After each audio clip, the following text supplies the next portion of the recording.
La remise à plat de la fiscalité, eh bien ça y est, c'est lancé. Les premiers rendez-vous ont eu lieu à Matignon ce matin avec notamment le patron de Force ouvrière qui a été reçu, ainsi que celui de la CFDT d'ailleurs.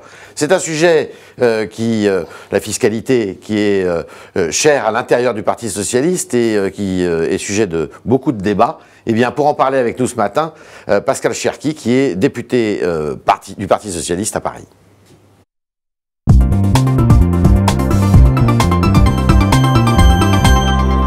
Pascal Cherki, bienvenue au studio. Merci.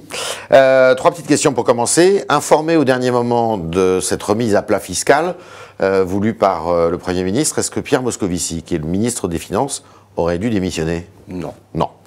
Avant d'envisager une réforme fiscale, aurait-il pas mieux valu définir un cap avant?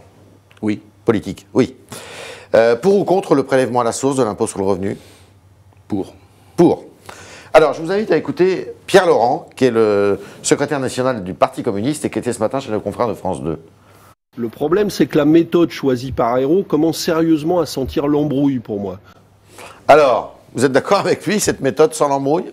Non, elle sent pas l'embrouille. Le Premier ministre a choisi à un moment donné, face à la contestation qui monte de toutes parts, mais pas que dans la rue. Il y a beaucoup d'interrogations chez les députés de la majorité. On va en parler. Sur la politique fiscale, a choisi de remettre les choses à plat et d'engager des consultations avec les partenaires sociaux d'un côté et après avec le Parlement. Vous trouvez normal que ce soit les partenaires sociaux qui soient les premiers convoqués? Ou invités? Non, mais que le Premier ministre discute avec les représentants des corps intermédiaires, c'est une manière de reprendre la main, il a raison.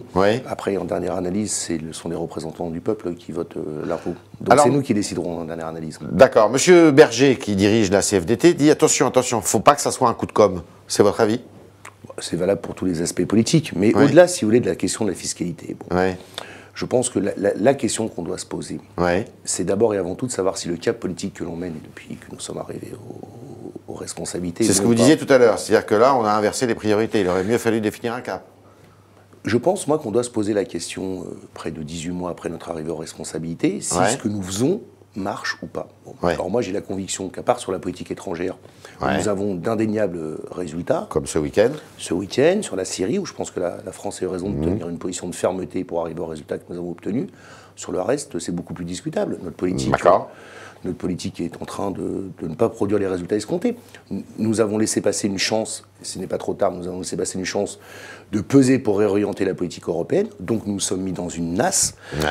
Sur la politique économique, nous sommes à contresens, je pense. Je pense que nous avons tort de croire que nous allons stimuler l'investissement à coup de crédit d'impôt, alors qu'il faudrait relancer l'investissement public. Puis sur la politique sociale... Les grandes réformes qu'on a annoncées comme l'ANI et les retraites, le moins qu'on puisse dire, c'est que ça ne suscite pas l'enthousiasme. Alors, tout le monde le sait, vous faites partie d'un mouvement qui s'appelle la gauche populaire à l'intérieur du Parti socialiste. Un monde d'avance, mais bon. Un monde d'avance, enfin bon. Vous êtes, disons, considéré comme quelqu'un qui est plutôt à gauche du Parti socialiste. Socialiste, je dirais. Voilà. Et cette politique, c'est d'abord la politique fiscale que vous contestez. Alors pas pour les mêmes raisons que tout le monde. La droite dit c'est n'importe quoi, il faut d'abord baisser les dépenses avant de considérer le reste. Et vous dites pas la même chose justement. Ah non. Vous dites que l'État n'est pas assez présent. Moi je pense que l'État en France a un rôle central à jouer. C'est propre à l'histoire de ce pays. C'est l'État qui est le levier. C'est l'État qui donne l'impulsion. Ça ne veut pas dire qu'il fait tout. Mais regardez toute l'histoire de la politique, par exemple, industrielle de ce pays.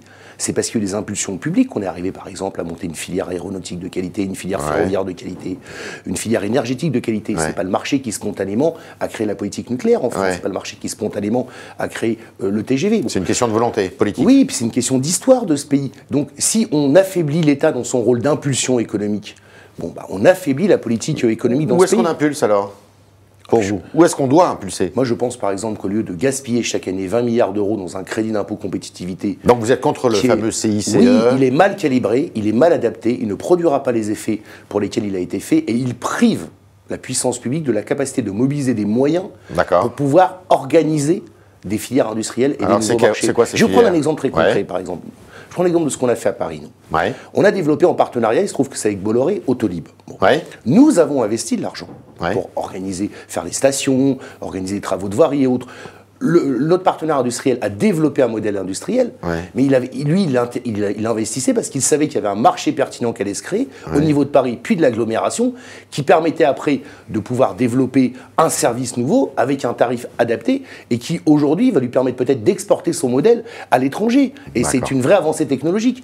Et ça, si vous voulez, s'il n'y avait pas eu au départ la volonté de la puissance publique de le faire, jamais ce modèle n'aurait vu le jour. Alors on peut vous répliquer en disant, mais oui, mais il n'y a plus de sous dans les caisses de l'État. Alors comment vous faites? Vous augmentez encore les impôts, mais les Français n'en peuvent plus apparemment. Il y en a, si on arrêtait de faire le CICE et qu'on rapatriait ces 20 milliards d'euros pour développer des programmes. On en a aussi avec la Caisse des dépôts et consignations, la Banque publique d'investissement. Ce qu'il manque aujourd'hui... L'épargne des Français aussi? Oui, ce qu'il manque aujourd'hui, c'est une volonté politique assumée de le faire. Voilà. On ne peut pas à la fois mener une politique sociale libérale et une politique, à mon avis, publique d'investissement. Et je pense, moi je le résumerai d'une formule. Regardez ce qui se passe en Allemagne. Très important ce qui se passe. Finalement, si le SPD et la CDU se mettent d'accord dans une coalition dont la conséquence sera la mise en œuvre d'un salaire minimum, notamment, pour la première fois en Allemagne. Ça veut dire quoi? C'est-à-dire que les Allemands vont sortir de l'ère Schröder. Et d'ailleurs, c'est un signe positif pour toute l'Europe, parce qu'il nous faut qu'on avance vers un salaire minimum en Europe en plusieurs années. Au moment où les Allemands vont sortir de l'ère Schröder, nous, on va y rentrer. Nous serions à contre-courant de ce qui se passe. C'est pour ça que je pense qu'aujourd'hui, le débat, bien sûr, il faut discuter de la fiscalité, mais la fiscalité est un moyen au service d'un objectif. Moi, je pense qu'aujourd'hui, l'heure est venue de s'interroger sur le nécessaire changement de cap de notre politique. Alors, est-ce que vous êtes techniquement favorable à une fusion de l'impôt sur le revenu et de la CSG? Oui, c'est une des revendications des socialistes depuis des années. Je suis pour qu'on réfléchisse aussi à l'assiette de l'impôt, notamment en matière... Pour l'élargir? Notamment en matière d'impôt sur les sociétés. Je pense que nous devons avoir une assiette peut-être un peu plus large et un taux peut-être plus faible. Bon, tout ça sont des questions que nous avons travaillées depuis des années, qu'il faut qu'on mette sur la table. Mais je le rappelle encore une fois, la fiscalité est un moyen au service d'un objectif politique. Je souhaite qu'on discute aussi du but politique. Car s'il s'agit de faire une réforme fiscale pour mener la même politique qui ne marche pas, je ne vois pas l'intérêt de le faire. Toujours contre la suspension toujours pour la suspension, de l'augmentation de la TVA au 1er janvier?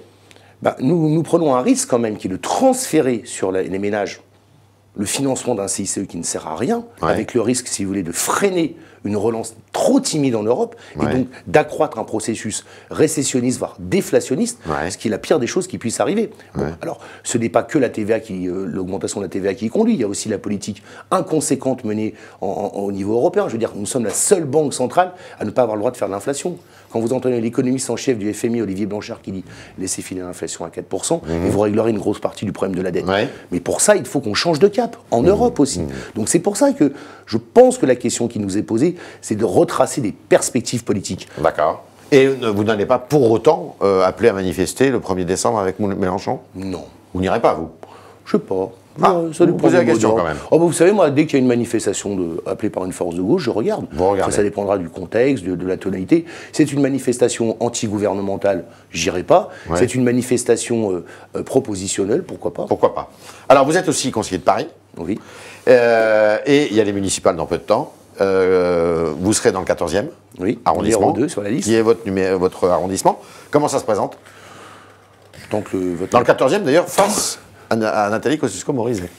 Écoutez, avec beaucoup de sérénité, ce sont les Parisiennes et les Parisiens qui décideront jusqu'à la fin. Nous avons un bilan qui est correct, qui est reconnu comme tel. Nous avons une bonne liste. Nous rassemblons très largement dans notre liste d'un ancien élu du MoDem jusqu'au Parti communiste, en passant par même des élus d'Europe écologique qui nous ont rejoints. Donc on aborde ça avec beaucoup de sérénité. Je pense, moi, que Mme Kosciusko-Morizet, depuis le début, a fait une opération à haut risque en se parachutant un an avant les municipales. Et que les Parisiens, moi c'est mon intime conviction, ne souhaitent pas que leur ville serve de marchepied pour d'autres combats politiques nationaux, d'autres ambitions qui, au demeurant, sont peut-être légitimes concernant Mme Kosciusko-Morizet, mais sont très éloignées de la volonté des Parisiens d'avoir une équipe municipale à leur service. Vous êtes plutôt optimiste pour Anne Hidalgo, alors? Oui. Mais c'est un combat et nous devons continuer à convaincre et à convaincre et à convaincre. Alors, c'était le talk de Pascal Cherki, qui, pour le moins, n'est pas tout à fait d'accord avec le gouvernement sur la politique économique qu'il faut conduire. Lui, il est pour l'investissement, que l'État s'investisse dans des filières industrielles, et on en est loin. Il aurait peut-être fallu commencer par là, plutôt que de s'intéresser à la remise à plat fiscale. Merci Pascal Cherki.